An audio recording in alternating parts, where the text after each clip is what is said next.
Oh hey, didn't see you there. Welcome to another weekly preview. Note the updated stream schedule. We're gonna be switching things up a little bit, just because I need to. But this week's got a whole lot of, we get to kill some gnomes, we get some Tower of Doom. Let's jump on in and check out what the hell's going on in the world of Crystara.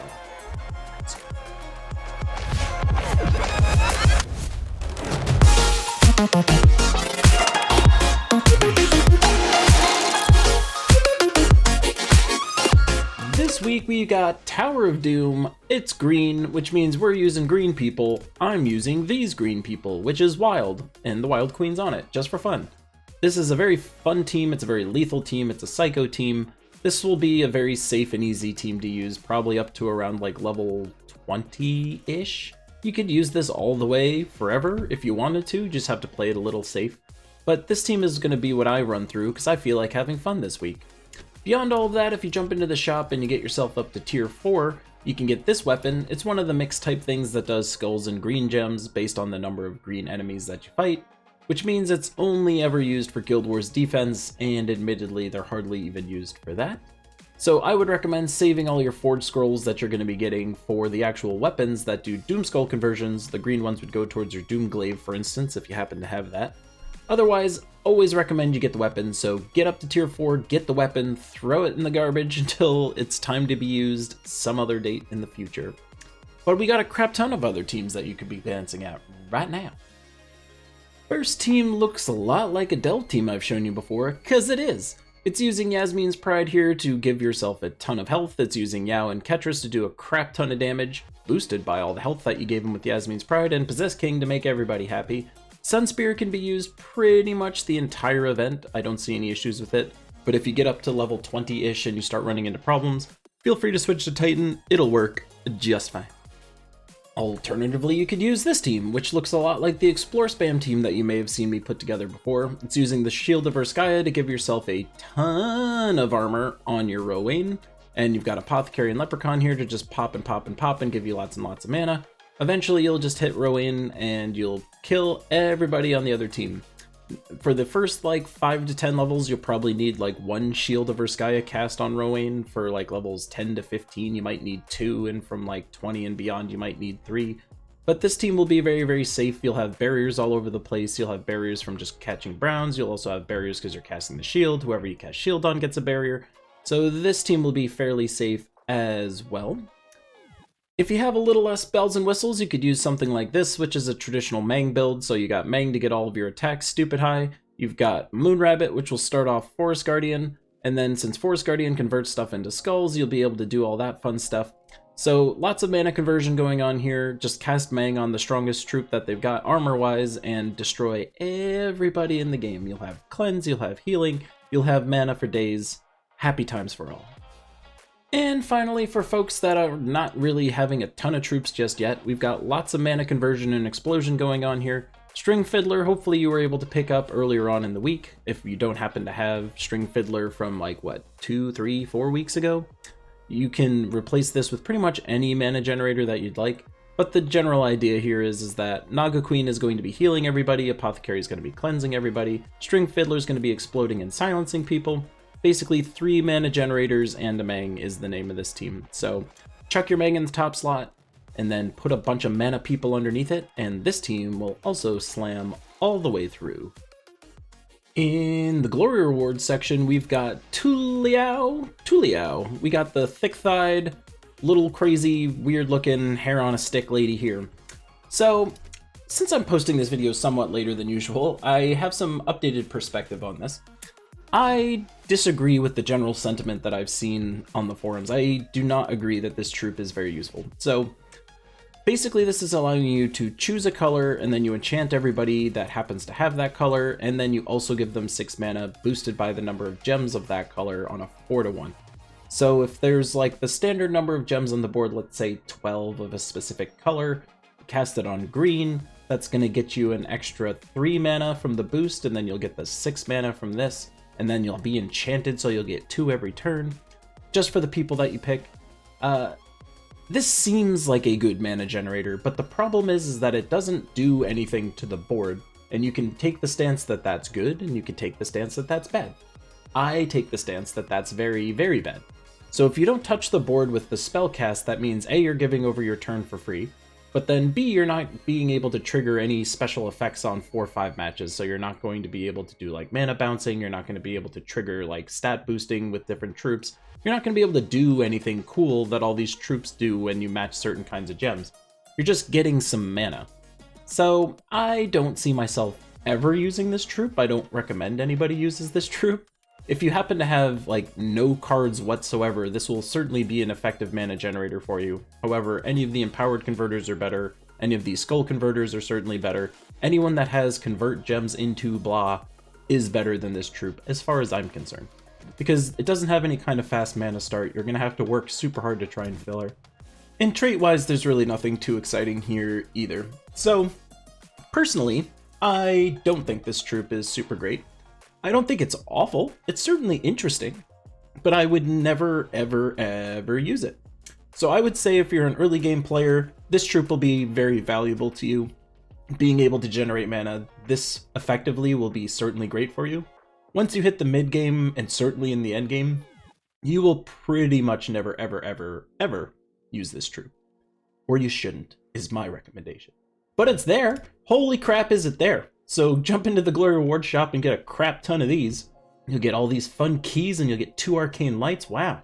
So make sure you jump in and get this bad boy / lady today. In the Soul Forge this time around, it's Stonehammer I would not recommend you get. Fallen Valdis I would absolutely not recommend you get. Champion of Guard I would not recommend you get. Grey King, however, is useful. In a PvP Guild Wars point of view, Grey King is top-notch, #1. He's super great. But outside of that, he's not really. And admittedly, I'm of the opinion that 2 Grey Kings is better than 1. So, single Grey King certainly useful, 2 Grey Kings, A++. So if you don't have a Grey King yet, he is the only one of value worth crafting this time around. If you already have 1 Grey King, maybe it's time you get a second, because thems are awesome. On the weapons side of thing, there is one thing that you absolutely must get. You will not leave this week without it. If you are at all in love with me or like me or watch any of my videos, you are getting this weapon. You're getting this goddamn weapon in the Sky Hero. This weapon is one of the strongest mana generators in the game. You destroy a column and for every yellow you catch, you create 4 gems, or red gems specifically. So what this is super useful for is creating a crap ton of red mana. And it's really, really great because it's a yellow-blue. Yellow and red go together super, super nice. When you think of yellow and red, you think Divine Ishbala is very useful there, Infernus is useful, Voice of Orpheus is useful in there. There's a lot of useful red troops that also take yellow or interact with red in some way with yellow. So these go together super, super nice. And then you're thinking Flammifer exists, I'll just use Flammifer. Well, you're dead wrong. Flammifer is meh. It's okay. This weapon is really nice. And the reason for this is that you can cut a column, which means you're getting rid of 8 gems from the board of 64, which means the number of gems left on the board is 56. So within that 56 gem cluster that'll still exist, you're going to be making a bunch of red mana in that smaller board. Are you following? Like that? Does that make sense? You're having a smaller board to interact with because you cut a column out of it. And then you're making red gems within that smaller cluster. So you are much more likely to loop with this weapon than you'll ever be with the Flammifer weapon. Flammifer will be more consistent because it doesn't depend on you cutting any specific gems. You don't need any conditions on the board to make it work. But as long as you catch 3 yellows or more, this weapon will almost, I don't want to say always loop, but if you are focusing on red mana generation, you will loop with this weapon incredibly consistently. So you should definitely craft the Sky Hero weapon, because you will be kicking yourself when I show you a trillion teams in the future, if not in the past, that use the Sky Hero weapon. Get it. Everything else is kinda throwaway. There's nothing else that's all super exciting about this, so you can go ahead and skip the rest of that stuff. The one thing I'd say is that, of course, the Hook Sword would be the next best thing, since it's a mixed weapon based on Shentang allies. Pure Shentang teams aren't generally the best, but it is out there, it is a mixed weapon, so if not useful to you immediately, it should be useful to you later. So Sky Hero, absolute number 1 and 2 and 3 and 4. Maybe Hook Sword number 5.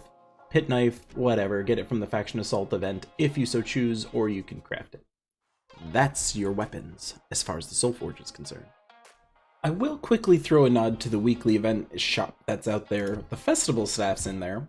It is not awful. It creates 15 red and green gems and then enchants 2 people. So a mana generating weapon that has loot potential, enchants 2 people, not awful.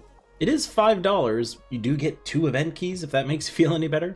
But this weapon, it's okay. I usually don't talk about this, but that weapon is one that is moderately useful. Certainly for an early game player, that weapon's pretty decent. End game players, not as much, but it's out there. Wanted to mention it in case that enticed you. Now let's take it to the spoiler section. On Tuesday, it's a faction assault for the Dark Pits. Dark Pits is not the hardest place on the planet. This is the team that I use to punch on through. Just, make sure you know which ones you can eat and which ones you can't. Hint, when it comes to the troops that you can't eat, it's the Hooded guy, so don't eat Mr. Hooded guy. Everyone else is edible though, so eat away with High King Irongut, otherwise transform the last guy or just blow him up. You can use the same team that I just showed here. You could replace Apothecary with Queen Jezebel if you want, so you can just punch the damage up with High King Irongut and then use his attack as damage with spells. You could do that.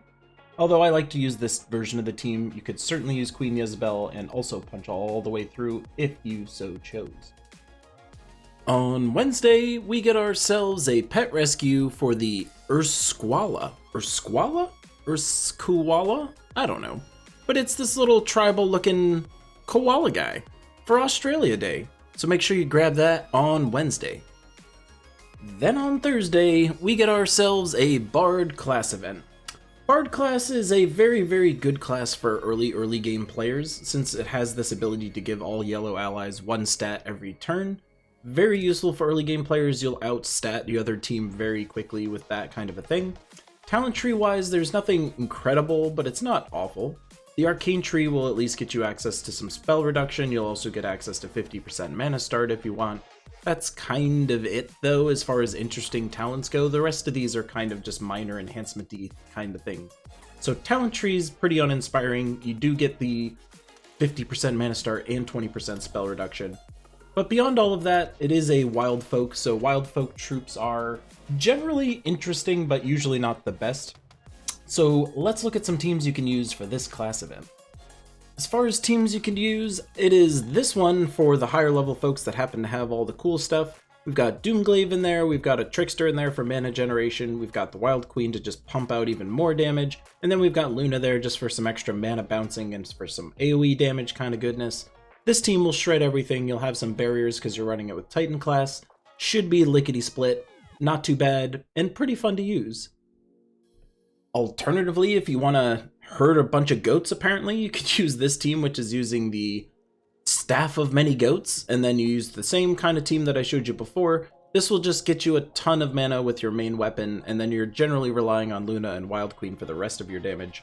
I personally prefer the other version that I showed you before, but this is a separate version you could use if you feel like leveling up the Bard class specifically. Just be aware you're not going to have any kind of barriers or protection in the top slot. Bards are pretty squishy. So if you do run this, just be aware, you're squishy up top.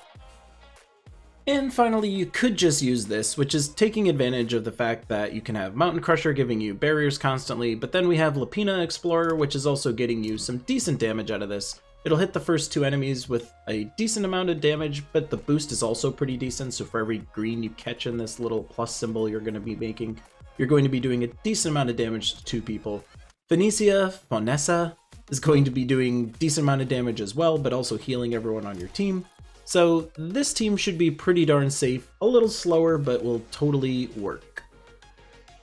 But then on Friday, these people are ripping and raring to get punched in the face by you all weekend long. Starting Friday, going all the way to Sunday, it's a Gnome weekend, which means Vault event time, baby. All of these people are going to show up in all of your fights all the time, and when you kill them, there's a higher chance you're going to get a Vault key, and those Vault keys can get you all this kind of sick stuff. So definitely make sure you're spamming something this weekend. There's no other events to distract you, so get that Explore spam done, farm the crap out of casual PvP level 1 if you want to get class XP, do some challenge fights if you want to get your class XP, as well as just get some random little stuff as you do it. But do make sure that you're playing the crap out of some mode, so that way you can get a ton of these guys, get a ton of keys, get a ton of orbs, ton of gold, ton of keys in general. Punch some gnomes in the face this weekend. That is my direction to you. And that's your week for Gems of War. I just wanted to take a quick second, to just thank everybody in the community. I know my last video was very off-brand as far as I'm concerned, but all of you were incredibly supportive, either in the comments on YouTube or in DMs in Discord. Twitter even got a little love, even some Reddit folks were showing some support. So just a super heartfelt thank you from me for everybody in the community for putting up with my crying for a little bit. Not quite literally, but putting up with it, listening to my story, and then sharing yours as well. I could not thank you guys enough for showing me the support just then. But no more of that silly stuff. We got some gems to play. We're all down to business now. So I'm back. We have the updated stream schedule over there. So look forward to me streaming on Twitchland. If you're not following me, please make sure you do that, because I want to see your dumb face. I want to see you there. That's all I got for you guys this week. I will see you in a future video, future stream, something. Talk to you guys next time. Peace. Samuel wants to know what I think of Chris Turner, the guy who takes lyrics from the audience and murders the beat and the rhymes. It's totally absurd. Erection in my pants. That guy's a real good worder. Headless Chicken wants to know, where should I put my deeds at? The deeds should go where Starlight Lemming tells you to. So if you go to Starlight Lemming's site, you just pull up this frickin' table and it'll tell you exactly what order you should put them all in. It is actually defaultly sorted by my preference, which is magic, attack, then life, then armor. So go to Starlight Lemming's site, click on the deeds button, and enjoy your life. It's for you, Headless.